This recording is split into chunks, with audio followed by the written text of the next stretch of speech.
But soon the steeples called good people all to church and chapel, and away they came, flocking through the streets in their best clothes and with their gayest faces. And at the same time there emerged from scores of by streets, lanes, and nameless tunings innumerable people carrying their dinners to the bakers' shops. The sight of these poor revelers appeared to interest the spirit very much, for he stood with Scrooge behind him in a baker's doorway, and taking off the covers as their bearers passed, sprinkled incense on the dinners from his torch. And it was very uncommon kind of torch, for once or twice, when there were angry words between some dinner carriers who had jostled each other, he shed a few drops of water on them from it, and their good humor was restored directly. For they said it was a shame to quarrel upon Christmas Day, and so it was. God love it, so it was. In the time the bells ceased, and the bakers were shut up, and yet there was a genial shadowing forth of all their dinners and the progress of their cooking, in the thawed blotch of wet above each baker's oven, where the pavement smoked, as if its stones were cooking too. Is there a particular flavor in what you sprinkle from your torch? Asked Scrooge. There is, my own. Would it apply to any kind of dinner on this day? Asked Scrooge. To any kindly given to a poor one most. Why to a poor one most? Asked Scrooge. Because it needs it most. Spirit, said Scrooge, after a moment's thought, I wonder you of all the beings in the many worlds about us should desire to cramp these people's opportunities of innocent enjoyment. I? Cried the spirit. You would deprive them of their means of dining every seventh day, often the only day on which they can said to dine at all, said Scrooge. Wouldn't you? I, cried the spirit. You seek to close these places on the seventh day, said Scrooge, and it seems to the same thing. I seek, exclaimed the spirit. Forgive me if I'm wrong. It has been done in your name, or at least in that of your family, said Scrooge. There are some upon this earth of yours, returned the spirit, who lay claim to know us, and who do their deeds of passion, pride, ill will, hatred, envy, bigotry, and selfishness in our name, who are as strange to us as all our kith and kin, as if they had ever lived. Remember that, and charge their doings on themselves, not us. Scrooge promised that he would, and they went on, invisible, as they had been before, into the suburbs of the town. It was a remarkable quality of the ghost which Scrooge had observed at the baker's, that notwithstanding his gigantic size, he could accommodate himself to any place with ease, and that he stood beneath a low roof, quiet, as gracefully and like a supernatural creature as it was possible he could have done in any lofty hall.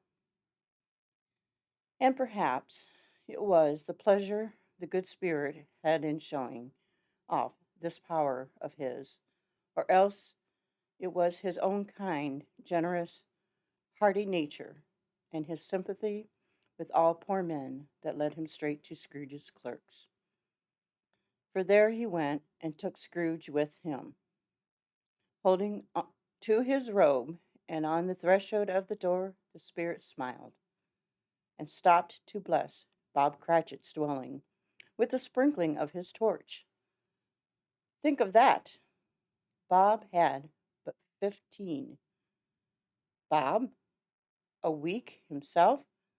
He pocketed on Saturdays but 15 copies of his Christian name, and yet the ghost of Christmas present blessed his four-roomed house. Then up rose Mrs. Cratchit, Cratchit's wife, dressed out but poorly, in a twice turned gown, but brave in ribbons, which are cheap and make a goodly show for sixpence. And she laid the cloth, insisted by Belinda Cratchit, second of her daughters, also brave in ribbons. When Master Peter Cratchit plunged a fork into a saucepan of potatoes, and getting the corners of his monstrous shirt collar, Bob's private property, conferred upon his son and heir in honor of the day, into his mouth, rejoiced in find himself so gallantly attired, and yearned to show his linen in the fashionable parks. And now 2 smaller Cratchits, boy and girl, came tearing in, screaming that, outside the baker's, they had smelt the goose and known it for their own, and basking in luxurious thoughts of sage and onion, these young Cratchits danced about the table and exalted Master Peter Cratchit to the skies, while he, not proud although his collars nearly choked him, blew the fire until the slow potatoes bubbling up knocked loudly at the saucepan lid and let out and peeled. "What has ever got your presents, father, then?" said Mrs. Cratchit. "And your brother, Tiny Tim, and Martha, weren't as late last Christmas Day by half an hour?"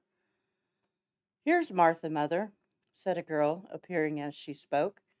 "Here's Martha, mother," cried the 2 young Cratchits. "Hooray! There's such a goose! Martha!" "Why, bless your heart alive, my dear, how late you are," said Mrs. Cratchit, kissing her a dozen times and taking off her shawl and bonnet for her with officious zeal. "We'd a deal of work to finish up last night," replied the girl, "and had to clear away this morning, mother."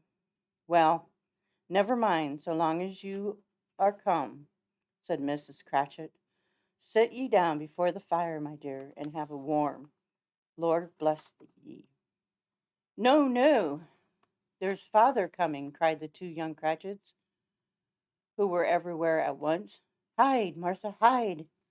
So Martha hid herself, and in came little Bob, the father, with at least 3 feet of comforter exclusive of the fringe hanging down before him, and his threadbare clothes darned up and brushed to look seasonable, and Tiny Tim upon his shoulder.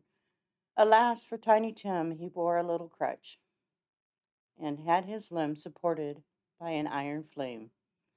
"Why, where's our Martha?" cried Bob Cratchit, looking around. "Not coming," said Mrs. Cratchit.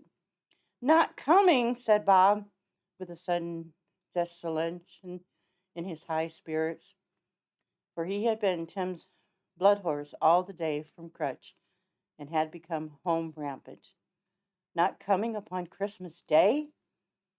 Martha didn't like to see him disappointed, if it were only in joke, so she came out prematurely from behind the closet door and ran into his arms, while the 2 young Cratchits hustled Tiny Tim, and bore him off into the wash-house that he might hear the pudding singing in the copper.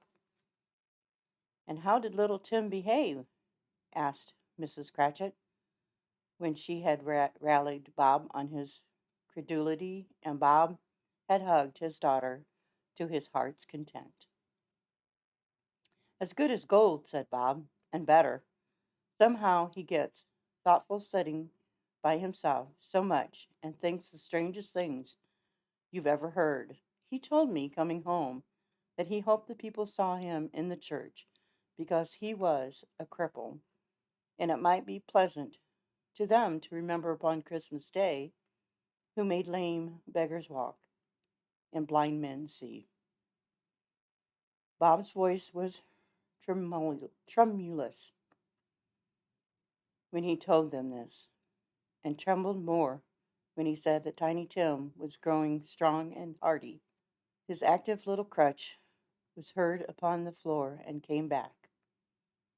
Tiny Tim, before another word was spoken, escorted his brothers and sisters to his stool before the fire, and while Bob, turning up his cuffs as if, poor fellow, they were capable of being made more shabby, compounded some hot mixture in a jug with gin and lemons, and stirred it around and round and put it in the hob to simmer. Master Peter and the two ubiquitous young Cratchits went to fetch the goose, with which they soon returned in high procession. Such a bustle ensued that you might have thought a goose the rarest of all birds, a feathered phenomenon, to which a black swan was a master of course, and in truth it was something very like it in that house. Mrs. Cratchit made the gravy ready beforehand in a little saucepan, hissing hot. Master Peter mashed the potatoes with incredible vigor. Miss Belinda sweetened up the apple sauce.